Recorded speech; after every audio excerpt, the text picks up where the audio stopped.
What's up, everybody, and welcome back to Fireside Giants. I'm your host, Anthony Rivardo, and today the New York Giants kicked off mandatory minicamp. They finished up OTAs last week, so now they're moving into the next phase of the offseason training. This is the final phase before the long break ahead of training camp at the end of July. But minicamp is an exciting time because there's a lot of media access and a lot of takeaways that you can gain from OTAs or from mandatory minicamp, rather. And we're going to go ahead and dive into all of those takeaways, talk about who stood out on the offensive side of the ball, the defensive side of the ball. We got some great quotes as well. Kayvon Thibodeau spoke to the media. Jameis Winston spoke to the media, and as did Brian Dable. So a lot to discuss, and we will waste no more time and go ahead and dive in. But actually, first and foremost, this weekend, if you are going to be at Fanatics Fest at the Javits Center in New York City, I will be there. Message me on Fireside Giants Instagram or on my personal Twitter, and we will meet up and talk some Giants if you would like. So I'll be there this weekend. Let me know if you're going. Comment down below if you're excited for Fanatics Fest. But let's go ahead and dive into mandatory minicamp for the Giants, and we will start with the quarterbacks. The quarterback update. Connor Hughes of SNY did post the stats for all of the quarterbacks at today's minicamp, and here they go. Russell Wilson, 9 of 13, 2 touchdowns. Jaxson Dart, 9 of 11, 1 touchdown. Jameis Winston, 7 of 13, 2 touchdowns. Tommy DeVito, 0 for 1. Now, Tommy DeVito, 0 for 1, didn't get a whole lot of reps in the 11-on-11 drills. The stats that I just mentioned are only for the 11-on-11 drills. No one-on-ones, no 7-on-7s. These are just the 11-on-11 drills that Connor Hughes reported. And I'll say this, I'm very encouraged by how good the stats look for Russell Wilson and Jaxson Dart. Russ going 9 of 13 with 2 touchdowns. Dart going 9 of 11 with a touchdown. Now, of course, always have to specify this, but these are unpadded practices. The pads don't come on until training camp, and it's not even at the start of training camp. It's like halfway through training camp. So we've got a long way to go before the physicality and intensity ramps up and they start actually hitting one another. But right now, these are the Giants quarterback stats, looking good, throwing, of course, in shorts and T-shirts, but still diming nonetheless. And there were some clips that were posted today as well of Russell Wilson and Jaxson Dart, some of their throws. Dart had a really nice touchdown throw on the move. He got flushed out of the pocket, rolled left, threw across his body, and absolute rope, threw a strike in the back of the end zone for a touchdown. And that was one takeaway that I wanted to kind of bring up here is we've seen glimpses here and there, some clips of Jaxson Dart throwing at OTAs, and now, of course, today, the first day of minicamp. And one of the main takeaways that I've had from all of the clips of Jaxson Dart that we've seen is he's using his legs a lot. And if you all remember, we did the film breakdown on this channel if you were tuned in during the pre-draft process and our content leading up to the NFL draft. We talked a lot about Jaxson Dart. We watched a lot of Jaxson Dart All 22 film here on the channel. And one of the takeaways that we had was he's pretty good off script. He's very mobile. And when he is flushed out of the pocket, he usually does find a way to get the ball out of his hands and accurately to his receivers. So a very good off script quarterback. And so far at these Giants practices, we are seeing that show up quite a bit. Now, we saw last week at OTAs, he had a great about 20-yard pass fitted over Cordell Flott in a tight window to Daniel Bellinger for a touchdown. That was one of the throws that we posted on Fireside Giants social media. You can go scroll back and find that. And we did throw this touchdown pass today on social media as well. But there was another throw that made the rounds on social media where he rolled right and threw on the run and made a nice pass downfield. So it's been a consistent theme. We're seeing aggression, pushing the ball 15, 20, maybe even more yards downfield for Jaxson Dart, but also not being afraid to throw off platform and on the run. He's pretty good at that, and that's shown up here. Honestly, that touchdown throw today, again, go check out Fireside Giants social media if you want to see it. That throw was like a baseball player. I mean, he was rolling and he just kind of whipped it and it went right into the window. It's a really impressive throw. And again, we've seen that time and time again with Jaxson Dart. Very good off script, very good when pushed on the move, and another great throw there. So some exciting stuff. Now, Russell Wilson, again, going 9 of 13, 2 touchdowns. He only took first team reps. That's all he's doing. He is the starting quarterback of this team. I'll say about Jaxson Dart, he competed mostly with the 2s and the 3s. Him and Jameis are still kind of working and taking split reps between the 2s and the 3s. But it does seem as though the 2s reps are leaning more in favor of Jaxson Dart now, almost to say as if he is moving up the depth chart in front of Jameis Winston, which is a pretty encouraging sign. When the Giants initially drafted Jaxson Dart, the assumption was QB1 would be Russ, and he still is, but QB2 would be Jameis Winston, and Jaxson Dart would really take the whole season to sit, learn behind both of those guys, and maybe take over next year. But with Jaxson Dart seemingly moving ahead of Jameis Winston on the depth chart this early in the process, I think that's a really encouraging sign for Jaxson Dart's development, and it could foreshadow a potential move later on this season where Dart does get on the field at some point if the Giants feel as though he is ready. So just keep an eye on that. Again, let's get to training camp. Let's get the pads on. Let's see how all of these guys perform then. But I am just kind of optimistic and encouraged because Jaxson Dart is receiving more second-team reps than I initially expected him to at the start of offseason programming. So kind of moving up the depth chart here.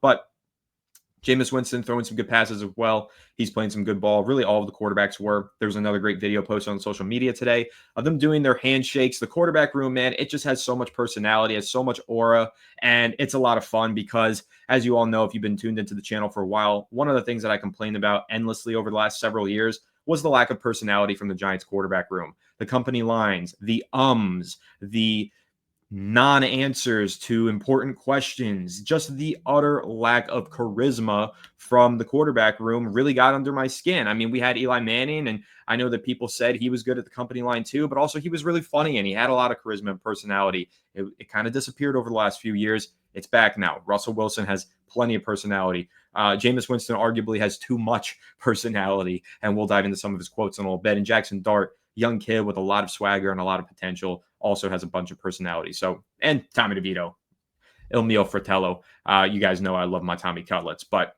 really great quarterback room in terms of personality. Let's hope that it translates to great football play during the regular season. But ultimately, we'll see. And circling back to Russ before I do close on the quarterbacks, he threw a really nice touchdown pass to Bo Collins today. We're going to talk more about Bo Collins in a second. Actually, I think we'll transition right over to that from here. But it was a nice touchdown pass in the back corner of the end zone. A lot of touch on it. And, you know, there's been a lot of quotes coming out the last few days. Joe Shane just did a spot on a podcast with Believe Network, basically praising Russell Wilson's leadership, saying that he's really changed the environment and changed the culture in many ways. His leadership has shown up on both sides of the ball as well. So, you know, Russell Wilson, future Hall of Famer, former Super Bowl champion, 10-time Pro Bowler, has stepped in and made an immediate impact. We talked about this the other day on the show. Russell Wilson actually gave feedback to Brian Daboll, and Brian Daboll has changed the Giants' practice regimen as a result. There's more 7-on-7 and 11-on-11 drills this year because Russell Wilson encouraged Brian Daboll to make that change. So we're seeing Russell Wilson and his experience and his leadership qualities already paying dividends. The Giants are practicing better because of Russell Wilson being here and being an experienced veteran quarterback. So that's something that's really exciting to me, and he's playing well. As you all know, I'm very optimistic about this Giants team because I think this upgrade at quarterback is just going to make all the world of a difference for the offense. Even if Russell Wilson isn't the all-pro talent he used to be, even if he is just the average to slightly above quarterback, it's a monumental upgrade over the worst quarterback room in the NFL, which is what I believe the Giants were playing with last year. So Russell Wilson, him and his leadership and his good enough quarterbacking has me really optimistic about this Giants team. And so very excited about everything we've heard from him throughout OTAs, and now here another solid day of practice at the start of mandatory minicamp. But as I mentioned, Bo Collins, undrafted rookie, free agent wide receiver, played for Notre Dame in his final collegiate season, does have some special teams experience, but got first team reps today because Jalen Hyatt went down with some sort of an injury. Nothing serious, just needed to get stretched by the trainer. So he was working on the sideline. And while he was on the side, it was Bo Collins who got the call up into the first team. Now, that's really interesting to me because the Giants do have some veteran receivers on the back end of this roster. Amir Smith-Marset, the return specialist that we all know and really like. Zach Pascal is a depth piece, veteran wide receiver that they added to the lineup. So they have some veteran guys who easily could have gotten that call up into the first team when Jalen Hyatt went down with this injury. But instead, Bo Collins gets the call up, makes the most of it, catches a corner route in the back of the end zone for a touchdown during 7-on-7 drills. So pretty exciting development here. Bo Collins, I imagine, wouldn't have gotten those first team reps if he hasn't been playing pretty damn good football throughout OTAs. So this is really what OTAs and mandatory minicamp are about. You make some plays here or there, an opportunity opens up. You receive that first opportunity. If you make the most of it, you earn more opportunities. That's the name of the game throughout the spring practices. And Beau Collins is playing the game well. He's been making some plays and he's showing up. And so he's gotten an opportunity here to get some first team reps, and he's making the most of those as well, which will definitely keep the coaching staff's eyes closely keen on Beau Collins. So pretty interesting development and exciting stuff there. We'll definitely be watching Beau Collins closely when training camp rolls around next month. He's 6'4", big physical wide receiver. So hearing that he made a big red zone touchdown grab makes sense, and definitely excited to see more of that moving forward. And again, Jalen Hyatt was just getting stretched. It doesn't appear to be anything significant. Probably just pulled a hamstring or tweaked something. He'll be completely fine. And as we all know, he was the one getting the first team reps because Malik Neighbors is not going to be practicing during mandatory minicamp, still rehabbing and progressing from that toe injury that's been lingering for quite a while now. So in the meantime, it's going to create a lot of opportunities for other receivers to make plays. Hyatt was a big beneficiary because he made a lot of plays during OTAs. He goes down. Now Beau Collins can be the beneficiary. Maybe they'll work some other guys in as well, but Beau Collins getting first team reps, pretty significant and exciting stuff.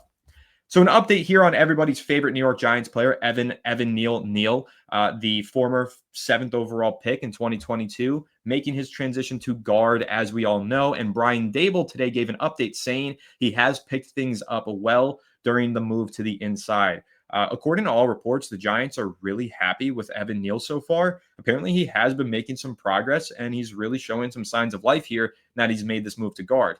Also, keep in mind, no pads. So it's not like he's going up against legitimate pass rushers. Once the pads come on, the physicality increases significantly, and then we'll get a true test of Evan Neal and his transition over to guard.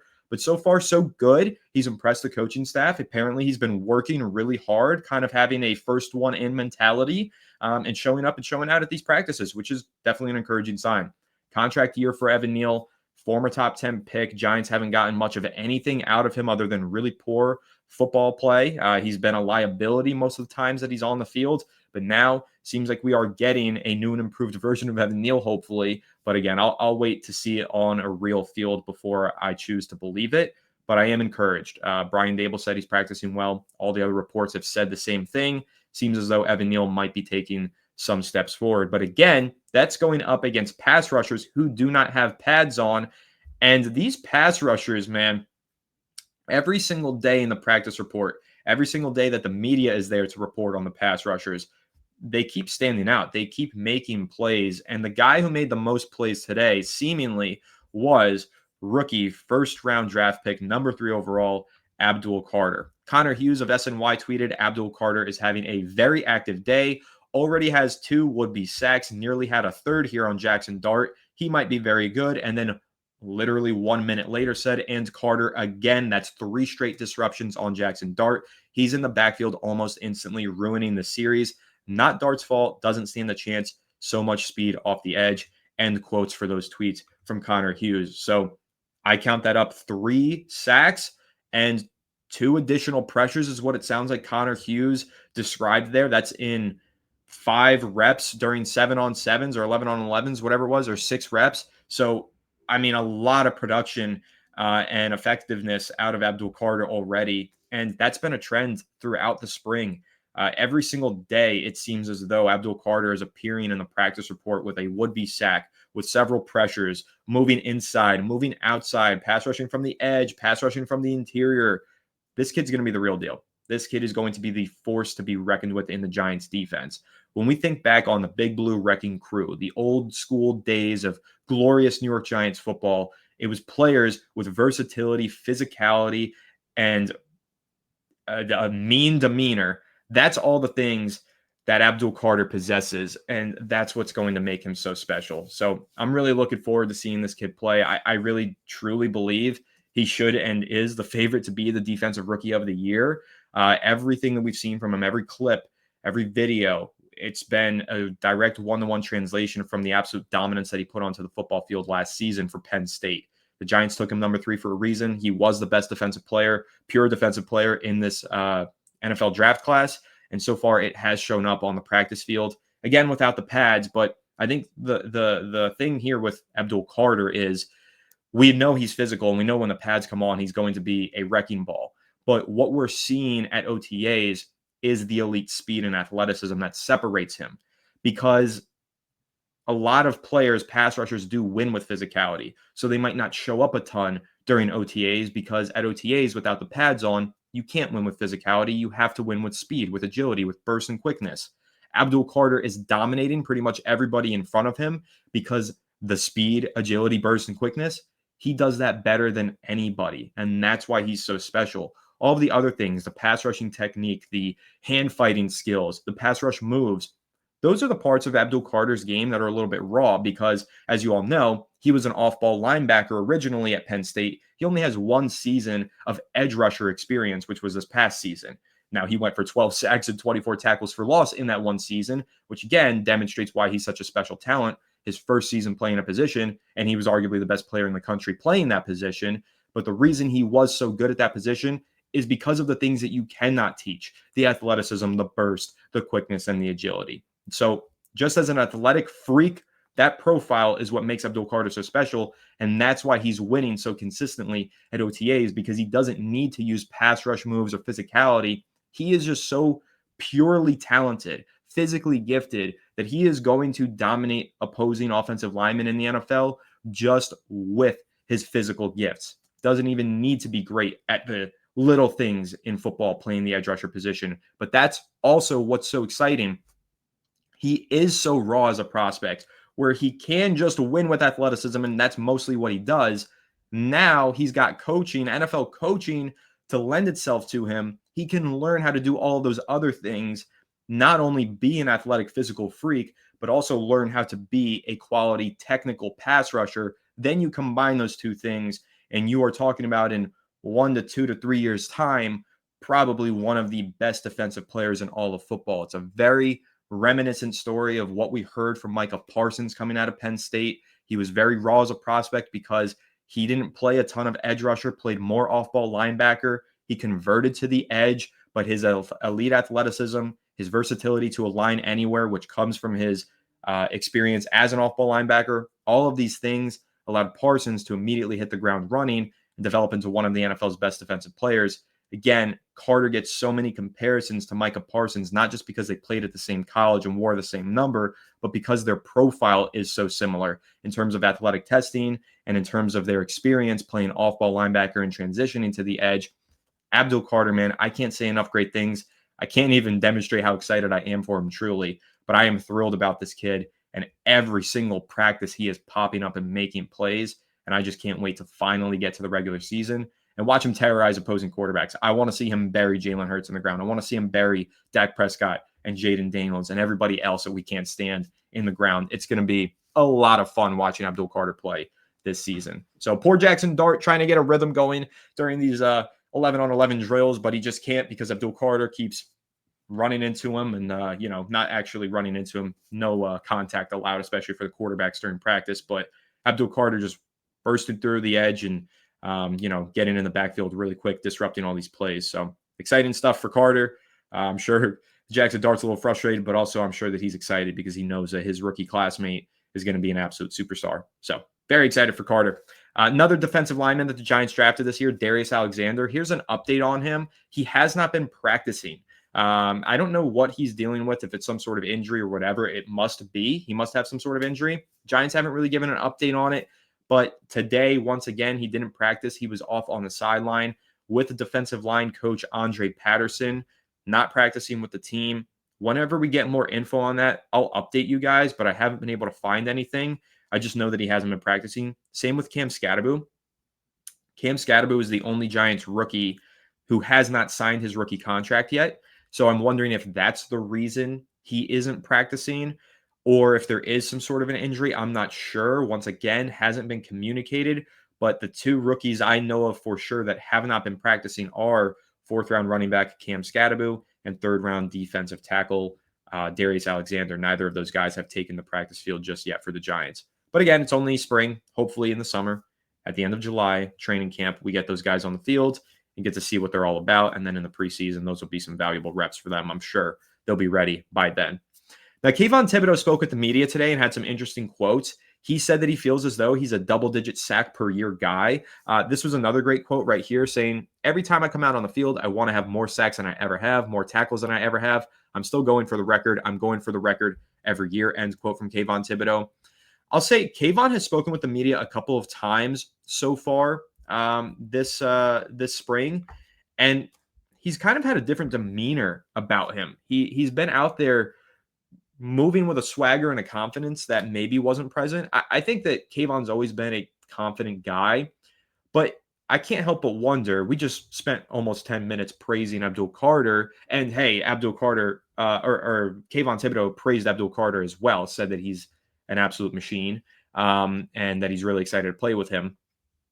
Referred to him as another guy to add to the gauntlet. As we know, the Giants are building quite a nice pass rushing quadro here. But Kayvon, I wonder if the presence of Abdul Carter is pushing him. That's what we all wanted to see happen, right? There was a question, hey, if the Giants draft Carter, will Kayvon feel pushed out or will he push forward?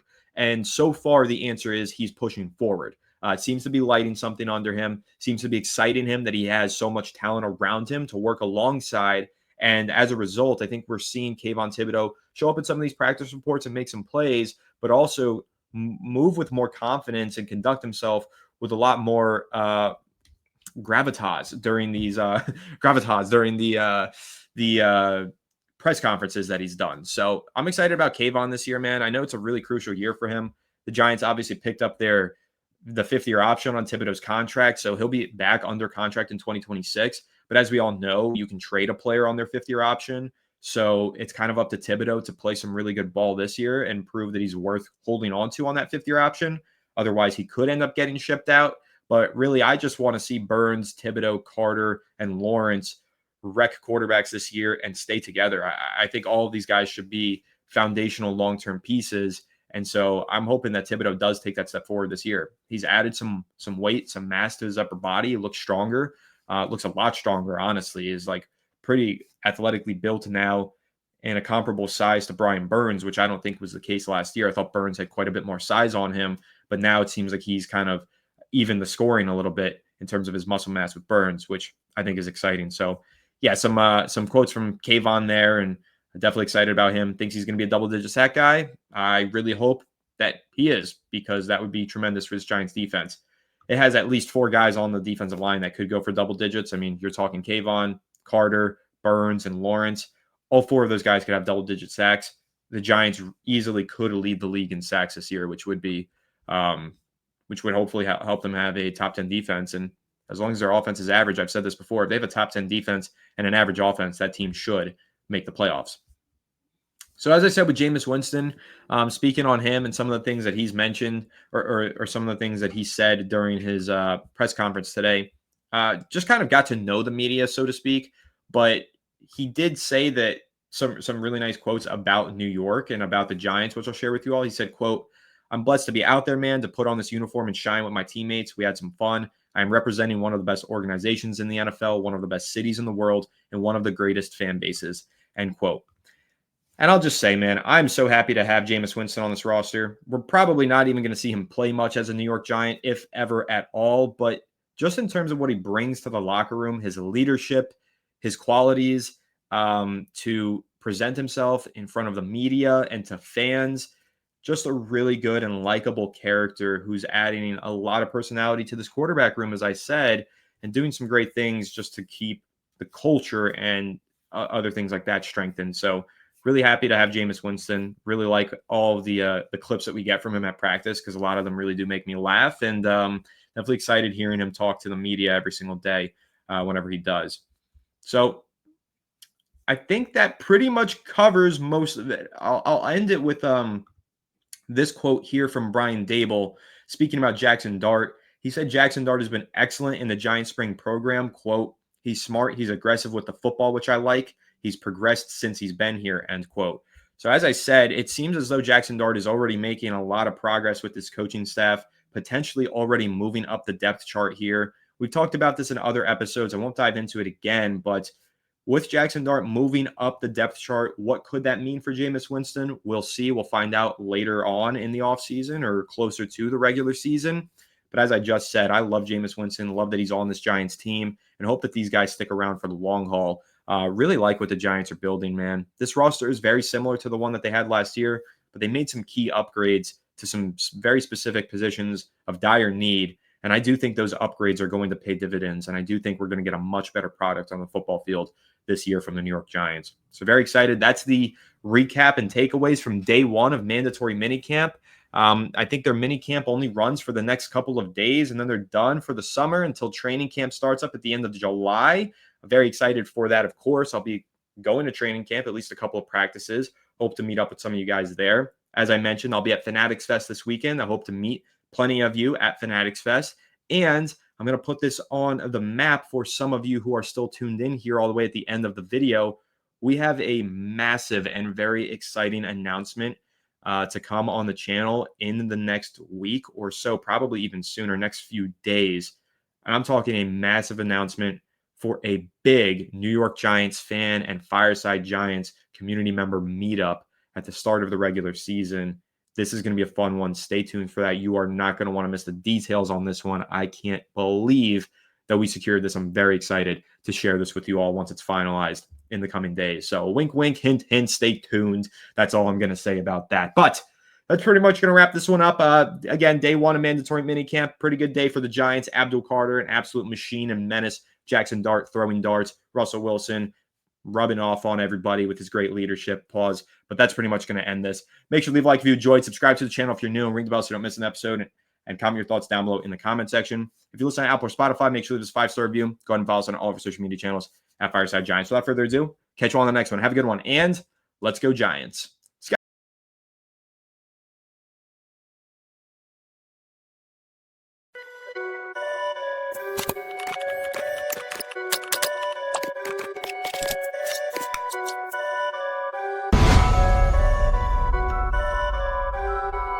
Perfect.